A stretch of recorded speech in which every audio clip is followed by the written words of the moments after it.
এই পৃথিবীতে আপনার বা আমাকে বা পৃথিবীর কারোরই অন্য কোনো মানুষকে, অন্য কাউকে, অন্য কোনো সাবজেক্টকে সন্তুষ্ট করার দরকার নেই, বা তার কাছে আপনি ভালো কি মন্দ এটা প্রমাণ করার দরকার নেই।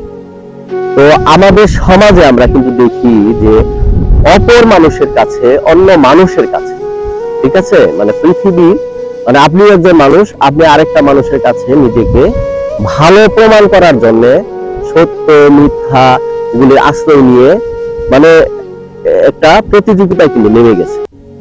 তো এটা কিন্তু করতে নেই।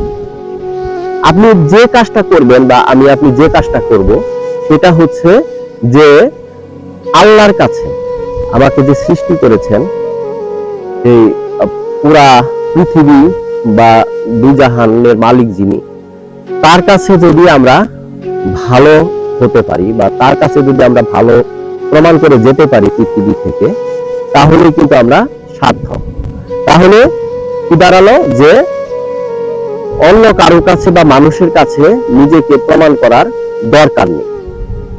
শুধু আপনার আল্লাহ যদি আপনার উপর সন্তুষ্ট থাকেন বা খুশি থাকেন, সেটাই যথেষ্ট।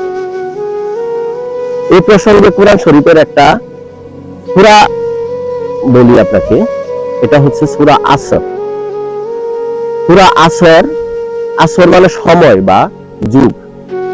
সূরা আসরের প্রথম আয়াতে বলা হয়েছে ওয়াল আসর, কসম যুগের, মানে আল্লাহ তাআলা যুগের কসম কাটতেছে। তা আল্লাহ তাআলা তো কারো কাছে মুখাপেক্ষী না, ঠিক আছে, তিনি কাউকে জন্ম দেননি, তিনি কারো থেকে জন্মও নেননি, তিনি স্বয়ং সম্পূর্ণ, ঠিক আছে, মানে একমাত্র তিনি স্বয়ং সম্পূর্ণ, তিনি রাশাবিদ বাদশাহ, তিনি কারো কসম কাটার দরকার নেই। কিন্তু এখানে তিনি সময়ের কেন কসম কাটলেন? সময়ের কসমটা কাটলেন যে গুরুত্ব দেওয়ার জন্য, মানে গুরুত্ব আরোপ করার জন্য, যে বান্দা যেন গুরুত্ব বুঝে যে কথাটা। এই জন্য তিনি বললেন যে ওয়াল আসর, নিশ্চয় সময়ের কসম, মানে যুগের কসম। দ্বিতীয় একটা হচ্ছে ইন্নাল ইনসানা লাফি খুসর, নিশ্চয় প্রত্যেকটা মানুষ ক্ষতিগ্রস্ত। মানে এখানে আল্লাহ তাআলা গুরুত্ব দিয়ে বললেন যে ক্ষতিগ্রস্ত, মানে ক্ষতিগ্রস্ততার কথা শুনলে কিন্তু মানুষ টেনশন দেয়, এই ক্ষতি হচ্ছে, ক্ষতি হচ্ছে, লাভের চেয়ে কিন্তু ক্ষতিটা বাঁচানোর জন্য মানুষ কিন্তু বেশি টেনশন দেয়, ঠিক আছে। ওই জন্যই এই দুটা আয়াতের অবতারণা করলেন। তারপরে 3 নাম্বার আয়াতে, মানে সূরাটা কিন্তু 3টা আয়াত সম্বলিত, 3 নাম্বার আয়াতে কিন্তু সম্পূর্ণ আল্লাহ তাআলা খুলাসা করে দিলেন যে ইল্লাল লাযিনা আমানু ওয়া আমিলুস সালিহাতি ওয়া তাওয়াসাউ বিল হাক্কি ওয়া তাওয়াসাউ বিস সাবরি। তাহলে কি বলা হয়েছে যে ইল্লাল লাযিনা আমানু, মানে তারা ছাড়া যারা ঈমান এনেছে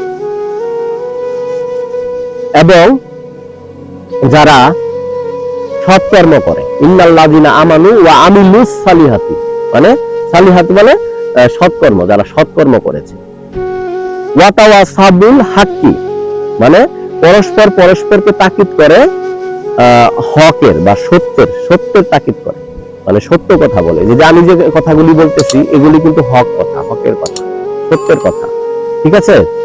তো হকের তাকিদ করে এবং ওয়া তাওয়াসাউ বিস সাবরি, পরস্পর পরস্পরকে ধৈর্যের তাকিদ করে, মানে ধৈর্যের কথা বলে। তো আল্লাহ তাআলা কিন্তু এই 4টা জিনিসের কথা বলেছেন, যে 4টা জিনিসের মধ্যে যারা আছে তারা ক্ষতিগ্রস্ত না। তাহলে আপনাকে ক্লিয়ার করে দেওয়া হলো, কোরআন শরীফে ক্লিয়ার করে দেওয়া হলো যে আপনি ক্ষতিগ্রস্ত না যদি আপনি এই 4টা জিনিসের মধ্যে থাকেন। তো এই ছিল আমার আজকের ভিডিও।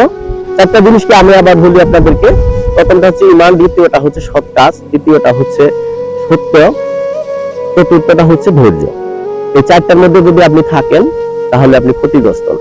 তাহলে আপনি কেন নিজেকে জেনে জেনে প্রমাণ করতে যাবেন? এই ছিল আমার আজকের ভিডিও। পরবর্তীতে এই ধরনেরই আরো একটি ইনফরমেটিভ ভিডিও নিয়ে আপনাদের সামনে আমি হাজির হয়ে যাচ্ছি। ততক্ষণ পর্যন্ত আপনারা ভালো থাকেন, সুস্থ থাকেন, এই সুন্দর সুন্দর ভিডিওগুলো দেখেন। যারা চ্যানেলটিকে সাবস্ক্রাইব করেছেন তাদেরকে অসংখ্য ধন্যবাদ।